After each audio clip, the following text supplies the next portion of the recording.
Okay. That's in French. Okay. Now that we have that, how do you pronounce that? Oh, I don't know. Okay. French. How do you spell it? There it is. Okay. D-U-E-X. D-U-E-X. A-I-G-L-E-S-S. Okay. Two eagles. Okay. Great. And so, what more can you tell me about that? It's just, well, it's a well-known subject matter. But it's beautiful. It is a foiled piece of glass from Lalique. It's signed on the back. It's gilt metal, which these were done in. And it's been 4 years since I've had a piece like this. I had a piece very similar. Well, where did you find this piece? This came from one of my sources. Oh, that means she won't tell us. That's Lenore code for none of your business. Discreet. Okay. And hard cash, how much do you want for it today? $5,500. $5,500. Okay. Now, I understand that you had a piece here in December that had something to do with Napoleon. Does that sound familiar? Maybe I just said it. Didn't you have some rather ostentatious piece of jewelry? Oh, I had a wonderful English parure, which is multi-piece in its original box, matching bracelets, matching. We had the earrings, tiara. Yes, that was.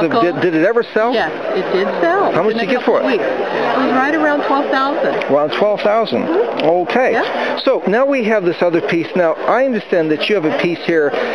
Well, that's for the. Well, is there a nice way to phrase it? This man was a pansy. Is that what you say? He was there crying. Frank. Well, how would you describe this man who is? Because this is very unusual. They actually they have a picture of a man weeping. Now that was a very unmanly thing back in the Victorian times, was it? That even in the Victorian times, men grieved for their children who died. But where's the evidence of that? The evidence is in the drawing that you see before you with the handkerchief. But isn't that extremely rare? It is extremely rare in jewelry to see a man personified as the one weeping. This is true. That's what I figured. But men still cared, Frank.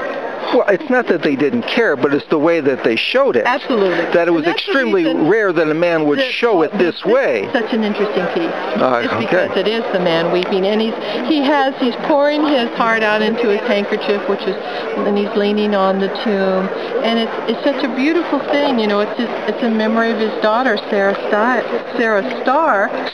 Sarah Starr. That's S-A-R-A. A-H. And then Starr, S-T-A-R-R. Oh, 2 R's. And she died the 5th of May in 1783 at the age of 12. Oh, very young girl. Very young girl. And this is in Christy Romero. It's in Christy's Romero book. What book and what page? This is Warman's Jewelry. Warman's, but they're all called Warman Jewelry. Which edition? Oh, this is... Okay, it's the third edition in the Christy Romero. 36. 36. Well, she's got great photographs here. I know. She did a wonderful job. And then, there you go. And so how much in hard cold cash would you want for this today? Because I've never seen a real man weeping in Victorian jewelry before. It would be $1,895. $1,895. Okay, that sounds like the year it made. It's very close. What's the year that this was? No, this is 1783. Oh, 1783. So that's not Victorian. So what era is that? Georgian. Yeah. The Georgian era. Yeah. Okay, so that would be the Jimmy Carter era, I guess. Okay. Well, Lenore.